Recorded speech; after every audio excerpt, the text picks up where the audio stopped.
Hello and welcome to Follow the Boat vlog. This is the first of a series of special episodes that we're doing in which we answer one question every day for a week, hopefully. If you don't know who we are Liz and Jamie, and we live aboard our boat Esper, and we sail the high seas and the low seas and have been doing so for the last 10 years. So if you haven't seen our channel before, check out the playlist. We'll put a link in the description below. Go and have a look and see what we're all about. But today we're going to ask one particular question, a very important one, isn't it, Liz? It is, and it's one we get asked all the time. It's a big concern for wannabe yachties and people who are about to start the cruising life, and it's all about piracy. Pirates. And it does exist, and it is a concern, and you do need to think about it. Just a couple of people, Tony and Tracy Kenyon. How do you deal with the possibility of pirates? And a long message here from Tony Stevens on Facebook. I'll read most of it out to you. I was just wondering if you've ever come across a situation where you felt threatened or at risk, as in pirates and such like, and if so, how did you resolve it? That's the one concern my wife has about the cruising life. I know it's a very rare occurrence, but better to be safe than sorry. Do you keep a registered weapon aboard, or are you even allowed to? I watched a YouTube video recently where the boat owners pulled out an M1 assault rifle and a shotgun when they were approached from the skiff quite a way out to sea, who were possibly trying to board their yacht. Obviously the guns were a deterrent, but it could have gone wrong in so many ways. I watch your YouTube channel and trust your advice on things that affect my family's safety, as you've been there and you've got the t-shirt for most cruising situations as far as I can see. Well, thanks, Tony. We have done a lot, but there's still a lot more to learn. Well, where do we start with that question? It's such a big subject, and I guess we should give a bit of background on our own personal experience. We left Turkey in 2010 and we sailed down the Red Sea and through Pirate Alley, which is the Gulf of Aden underneath Yemen. And we didn't have any direct experience, but there were a few brushes and there were some situations that we had to be aware of. So we did a flotilla. It was a sort of flotilla, I suppose you could call it. It was a group of boats that got together to do that passage under the guidance of a guy that had done this trip many, many times. The reason why we did it was safety in numbers, I suppose. Yeah, that was the theory, wasn't it? That if there were enough of you together, if someone were to attack you, they would be confused by all the yachts and not know which one to attack and perhaps go away. It was rather naive. We got through, we did all get through. There were one or two people who turned back because it was a dangerous passage. And while we were sailing through the Red Sea, the Chandlers were captured and were hostages for about a year. It was over a year, yeah. In Somalia. So we were very aware of what had happened to them. It was a choice we made. We saw many, many skiffs appearing to circle us. And there was one incident across the Andaman Sea when one of the boats in the flotilla called out on the radio for help because they were being approached by a fishing boat that actually had taken a detour to approach them. These kind of things happen all the time on the high seas.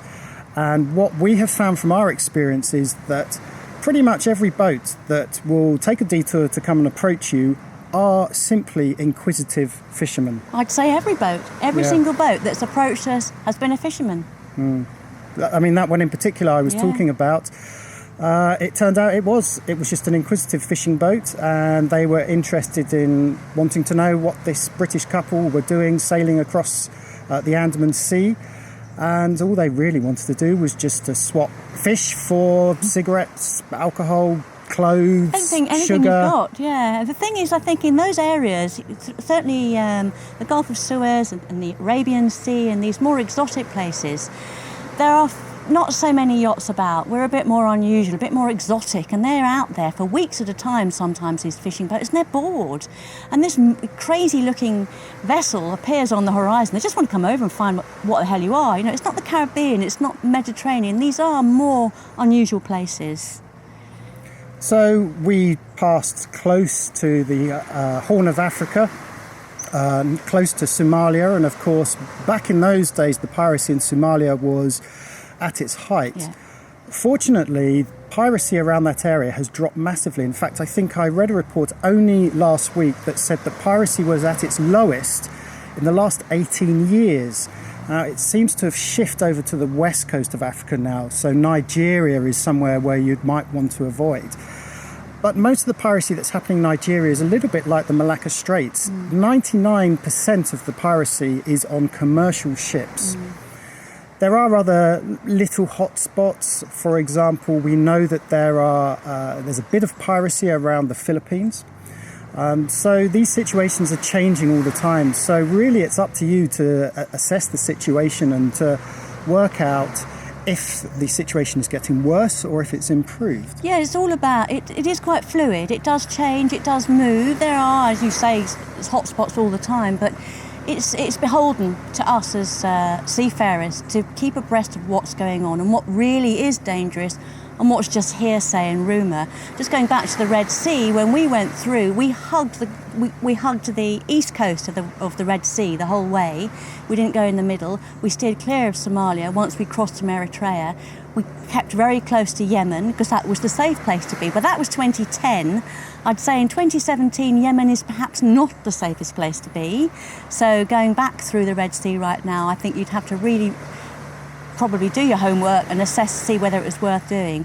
When we got to Oman, which would have normally been the place we would have taken straight across the Arabian Sea, Somalia situation with the pirates had got a lot worse and they were starting to go up the coast of Oman as well. So we got stuck in Salalah for nearly a month waiting for the all clear. And while we were there, we got invited on board a British naval ship. And they were really interesting actually, weren't they?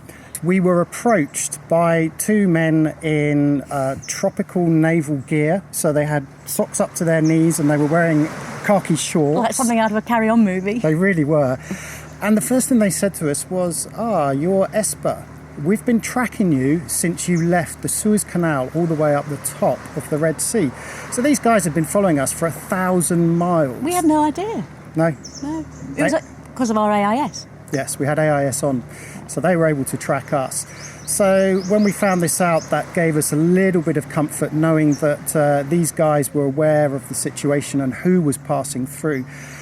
I wouldn't say that they would have helped us if we had been boarded, of course, but that was quite useful. So one of the things that our flotilla leader was doing was to give daily updates of our position to various organisations, so we were being tracked.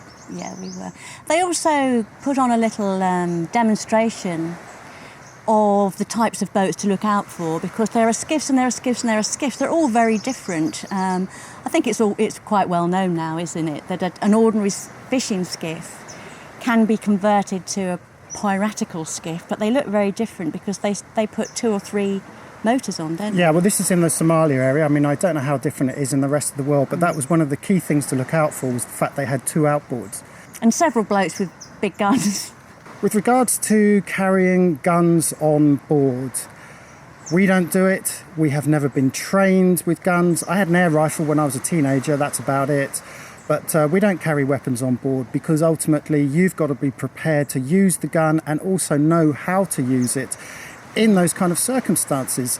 Now, bear in mind that a pirate skiff more than likely is going to have 4 or 5 people aboard, and they will have at least maybe 2 or 3 AK-47 semi-automatic rifles.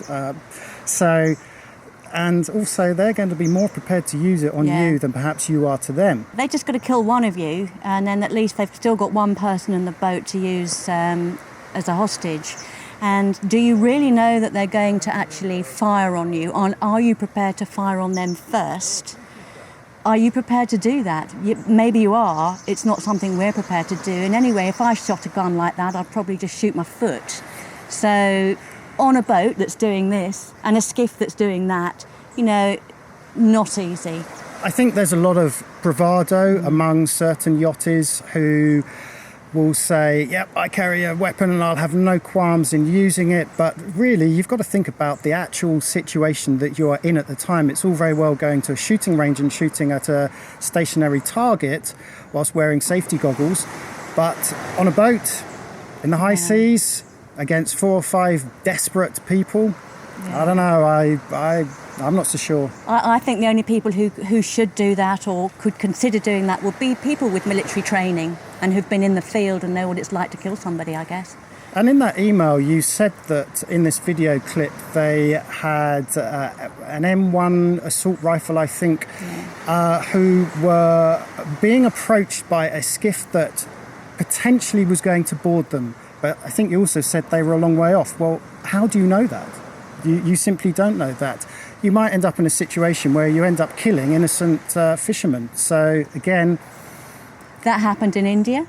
When we were staying in India for a couple of years, an Italian ship opened fire on some completely random fishing boats, killed the crew, and they were brought to shore in India and were held.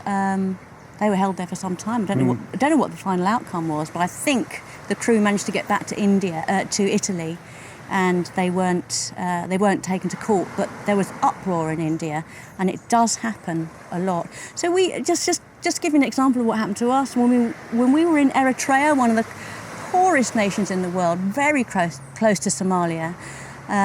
We were anchored in a tiny bay with nothing, nobody lives there. Little fishing boat came up to us. They weren't scary, but it was a skiff, it was a small fishing boat, and all they wanted to do was give us some lobsters, some fantastic lobsters like this, for anything that we could give them in return. Normally they want cigarettes or sugar or something they can't get because they're out for weeks at a time. We gave them some old T-shirts, and we had 2 glorious lobsters and made friends for life. So to conclude then, with regards to weapons, for us, it's a no-no, not comfortable carrying them, and certainly not comfortable using them, especially when you're not quite sure of what the situation is that you're entering into. And secondly, it's risk analysis. Be aware of what you're prepared to risk yourself. We're all different. Some people will risk more than others. But go into it knowing you've done all your research. Talk to other yachties, talk to people in the area to find out what's really happening, because there's a little bit too much rumour going on out there. And like any yachtie who's well prepared, if you've planned your passage, make sure you inform a number of people as to what your passage is, and if you can, to actually keep people abreast of your current location as well. Okay, so that is the end of question 1 for today. Tomorrow we are going to answer another question that's been put to us by our YouTube followers. All being well, if the Wi-Fi connection is good enough, we hope to upload these every day at 9 p.m. EST, and we will stay online for at least 1 hour afterwards. So if you do have questions, we can answer them in real time immediately on YouTube. Don't forget to hit that subscribe button.